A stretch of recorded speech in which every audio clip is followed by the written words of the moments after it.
ಕೊಲೊಸ್ಸೆಯವರಿಗೆ ಬರೆದ ಪುಸ್ತಕ 4ನೇ ಅಧ್ಯಾಯ 5ನೇ ವಚನ.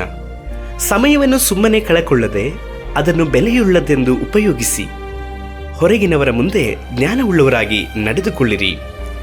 ಕರ್ತನಲ್ಲಿ ಪ್ರೀತಿಯ ದೇವಜನರೇ, ಇಂದು ನಾವು ಕಳೆದು ಹೋದಂಥ ಎಷ್ಟೋ ಸಮಯಗಳನ್ನು ನೋಡುವಾಗ, ಕಳೆದುಕೊಂಡಂತಹ ದಿನಗಳನ್ನು ನೋಡುವುದಾದರೆ ನಾವು ಸಮಯವನ್ನು ದಿನಗಳನ್ನು ಕಳೆದುಕೊಂಡು ಪಶ್ಚಾತ್ತಾಪ ಪಡೋದು ಉಂಟು. ಆದರೆ ಮರಳಿ ಆ ದಿನಗಳನ್ನು ನಾವು ಸಂಪಾದಿಸಲಿಕ್ಕೆ ಸಾಧ್ಯವಾ?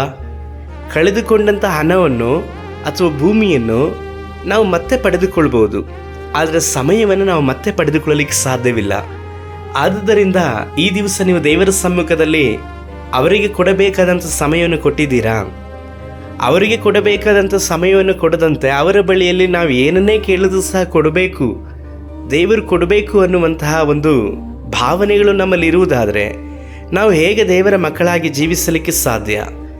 ಅನ್ಯರನ್ನು ನೋಡುವಾಗ ವಾರಕ್ಕೆ 1 ವಾರನೋ 2 ವಾರವೋ ಅವರಿಗೆ ಪ್ರಿಯವಾದಂಥ ವಾರ ಎಂಬುದಾಗಿ ಹೇಳಿ ಅವರು ಗುಡಿ ಗೋಪುರಗಳನ್ನು ಸುತ್ತಲ್ಪಟ್ಟು ಆ ದಿನಗಳಲ್ಲಿ ಮಾತ್ರವೇ ಮೀಸಲಾಗಿದ್ದ ನಂತರದಲ್ಲಿ ಅವರ ಪಾಡಿಗೆ ಅವರಿರುತ್ತಾರೆ. ಆದರೆ ನೀವು ಹಾಗೆ ಇರಲಿಕ್ಕಾಗಿ ಕರೆಯಲ್ಪಟ್ಟವರಲ್ಲ. ಯುಗದ ಸಮಾಪ್ತಿಯವರೆಗೂ ಎಲ್ಲ ದಿವಸವೂ ನಾನು ನಿಮ್ಮ ಸಂಗಡಿ ಇರುತ್ತೇನೆ ಎಂಬುದಾಗಿ ಕರೆಯಲ್ಪಟ್ಟಂಥ ಕರ್ತನ ನಡುವೆ ಇರಬೇಕಾದಂಥದ್ದು. ದೇವರು ನಿಮ್ಮ ಜೊತೆಯಲ್ಲಿ ಶಾಶ್ವತವಾಗಿ ಇರುವಂಥವರಾಗಿದ್ದಾರೆ. ಆದರೆ ಆ ದೇವರ ಸಮ್ಮುಖದಲ್ಲಿ ನೀವು ಅವರಿಗೆ ಪ್ರಾರ್ಥನೆಯಲ್ಲಿಯೂ ವಾಕ್ಯದಲ್ಲಿಯೂ ಸುವಾರ್ತೆಯಲ್ಲಿಯೂ ಸಭೆಯಲ್ಲಿಯೂ ಸಮಯವನ್ನು ಕೊಡ್ತಾ ಇದ್ದೀರಾ? ಒಂದೊಂದು ಸಮಯಕ್ಕೂ ತಕ್ಕ ಸಮಯದಲ್ಲಿ ನಾವು ಸಭೆಯಾಗಿ ಕೂಡಿ ಬರ್ತಾ ಇದ್ದೇವಾ? ಅವರಿಗೆ ಒಪ್ಪಿಸಿಕೊಟ್ಟಂತಹ ಪ್ರಾರ್ಥನಾ ಸಮಯವನ್ನು ನಾವು ದೇವರ ಸಮ್ಮುಖದಲ್ಲಿ ಅದನ್ನು ದೇವರಿಗೆ ಕೊಡ್ತಾ ಇದ್ದೇವಾ? ದೇವರ ವಾಕ್ಯವನ್ನು ಓದುವಂಥ ಸಮಯದಲ್ಲಿ ನಾವು ಓದುತ್ತಾ ಇದ್ದೇವಾ? ಪವಿತ್ರಾತ್ಮನ ನಮಗೆ ಎಚ್ಚರಿಸುವಂಥ ಒಂದೊಂದು ಸಂಗತಿಗಳಲ್ಲೂ ಸಹ ನಾವು ಮನ ತಿರುಗಿಕೊಂಡು ಆ ಸಮಯಕ್ಕೆ ಕರ್ತನಿಗೆ ಒಪ್ಪಿಸಿಕೊಟ್ಟು ಜೀವಿಸ್ತಾ ಇದ್ದೇವಾ? ಹೀಗಿಲ್ಲ ಅಂತಂದರೆ ಅನ್ಯ ಜನಗಳ ಮುಂದೆ ನಾವು ದೇವರ ನಾಮವನ್ನು ದೂಷಣೆಗೆ ಒಳಮಾಡಿಬಿಡುತ್ತೇವೆ. ಆದ ಕಾರಣ ನೀವು ಒಂದೊಂದು ಸಮಯವನ್ನು ಸಹ ಗಣನೆಗೆ ತೆಗೆದುಕೊಳ್ಳ್ರಿ. ದೇವರು ನಿಮಗೆ ಕೊಟ್ಟಿರುವಂಥ ಸಮಯ ಅಮೂಲ್ಯವಾದದ್ದು. ಅದು ಬೆಳ್ಳಿ ಬಂಗಾರಕ್ಕಿಂತಲೂ ಸಹ ಬೆಲೆಯುಳ್ಳದ್ದು.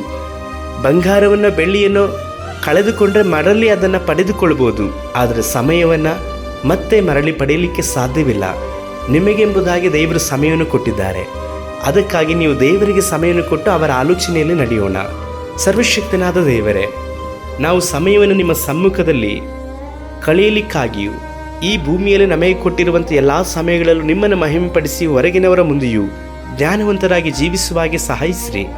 ನಮ್ಮ ರಕ್ಷಕನಾದ ಯೇಸು ಕರ್ತನ ನಾಮದಲ್ಲಿ ತಂದೆಯೇ, ಆಮೇನ್.